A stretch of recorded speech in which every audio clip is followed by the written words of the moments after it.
Chris Markowski is joining me today. He's the host of Watchdog on Wall Street. Chris, as always, it's great to have you on to break down these monthly job numbers. I so appreciate you joining me. Oh, my pleasure. Breaking down these numbers can be a little bit more difficult. I'm finding some contradictory type stuff in these numbers are kind of throwing me off a little bit. We got 850,000 jobs.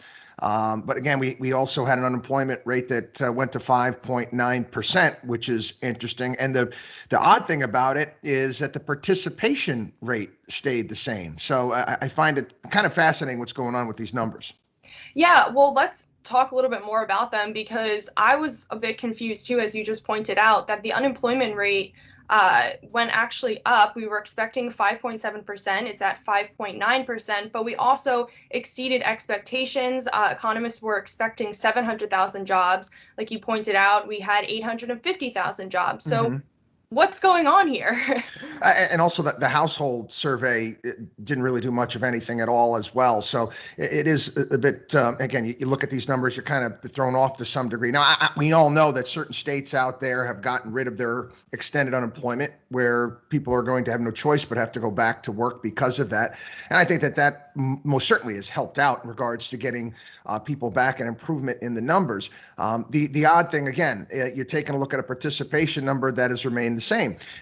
Maybe this, new people entering the workforce, kids out of college. I think that might have helped as well in regards to that. But the reality of the situation is that we're going to have to wait and see until the fall, where we're going to get a much better picture, more realistic picture in regards to what the job market is going to look like here in the United States. Kids going back to school, parents, again, many parents use that as almost it's childcare to some degree, and how that's going to affect the numbers moving forward.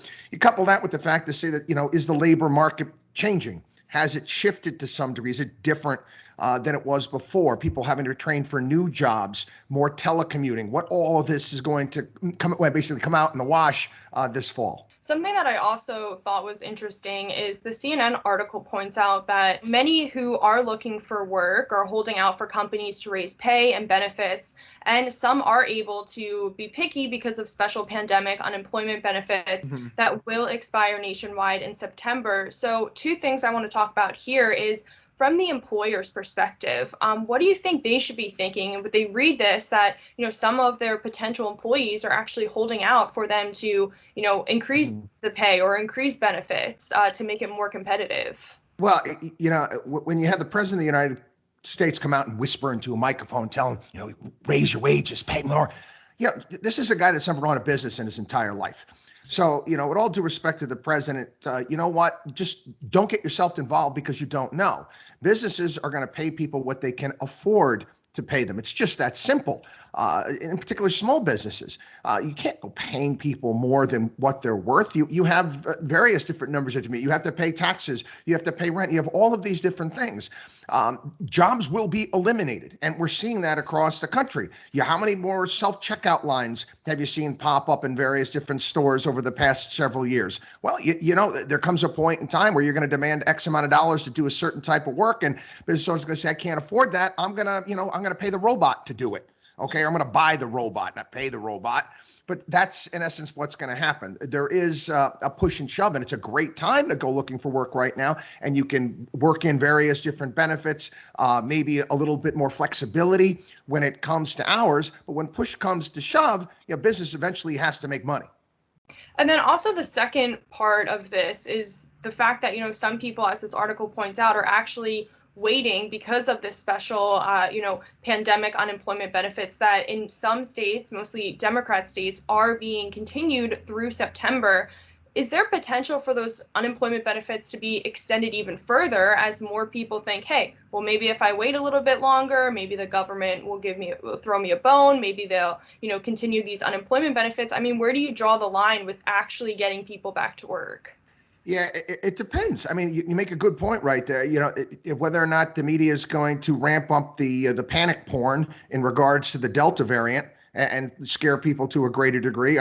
I'm a big believer, quite frankly, because people do this. They take advantage of the system that many people will claim that I'm just afraid of COVID, and it's going to COVID phobia is going to be a new disability, and it's going to be signed off on. Well, this person's just too afraid of COVID. They're not going to be able to work anymore, and they're disabled. We're going to have to pay them forever. We watched expansion and disability across this country for a myriad of different things over the past several decades, and that might be another one. So there's a good point there. If they're going to extend this, again, it's going to make it difficult in those states. And again, many of those businesses are going to say, you know what, I've had enough. I'm going to move elsewhere. And just to point out how we've already been seeing, these red states, these, Republican governors who have announced either changes or have actually implemented them. This Wall Street Journal article from earlier this week points out that the number of workers paid benefits through regular state programs fell 13.8% by the week ended June 12th from mid-May, when many governors announced changes in states saying that benefits would end in June. And, just to further that point, the article points out that compares with a 10% decline in states ending benefits in July, and then a 5.7% decrease in states ending benefits in September. So you're really seeing, firsthand immediately these changes in motion, and the fact that, these Democrat-run states not having the same potentially having that same drive for people to get back into the workforce. Yeah, it's funny. I read that article too, and I was reminded back when I was a kid where they'd have the moral of the story. Moral of the story, starvation's a hell of a motivator. It really is. People have no choice. They have to go back to work. They're going to go back to work. You're going to continue to pay them not to work. Well, many people are going to choose to do that as well. Absolutely. And we should see more states, I believe July 10th, are ending those federal benefits, federal unemployment benefits. So again, we'll have to see next month for that jobs report, how much that plays into it. And of course, love to have you back on to talk about that. Chris Markowski, the host of Watchdog on Wall Street. Thanks again for joining me. Thank you. Have a great one.